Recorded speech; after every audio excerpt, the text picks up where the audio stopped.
السلام علیکم ورحمۃ اللہ وبرکاتہ۔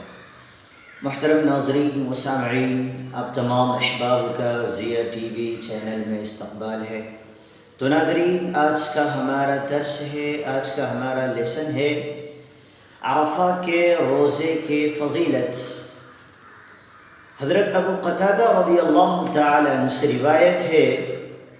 کہ آپ صلی اللہ علیہ وسلم نے ارشاد فرمایا کہ صیام یوم عرفہ انی احتسب علی اللہ ان یکفر السنة التي قبله والسنة التي بعده۔ ترجمہ ہے، حضرت ابو قتادہ رضی اللہ تعالی عنہ سے روایت ہے کہ اللہ کے حبیب، اللہ کے نبی صلی اللہ علیہ وسلم نے فرمایا، مجھے اللہ تعالیٰ کی ذات سے امید ہے کہ عرفہ کے روزہ رکھنے کی صورت میں گزرے ہوئے سال، یعنی ایک سال جو پیچھے چلے گئے، گزر گئے، گزرے ہوئے سال اور اگلے سال کے، یعنی اب جو ایک سال آنے والا ہے، ایک سال گزرے ہوئے یعنی جو گزر چکے، جو ختم ہو چکے، اور جو ایک سال اب جو آنے والے سال ہے، تو اللہ کے نبی صلی اللہ علیہ وسلم اس کے بارے میں فرما رہے کہ عرفہ کے روزے رکھنے کی صورت میں گزرے ہوئے سال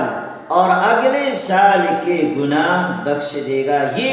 اللہ کے نبی صلی اللہ علیہ وسلم جو ہے فرما رہے کہ مجھے اللہ تعالیٰ کی ذات سے امید ہے کہ اللہ جو ہے سارے گناہوں کو، ایک سال اگلے اور ایک سال پچھلے گناہوں کو اللہ رب العزت معاف فرما دیں گے، بخش دیں گے۔ تو ہم تمام کو بھی چاہیے محترم ناظرین و سامعین کہ یوم عرفہ کے روزے، یعنی عید الاضحیٰ سے ایک دن قبل، یعنی 1 اگست کو عید الاضحیٰ ہے،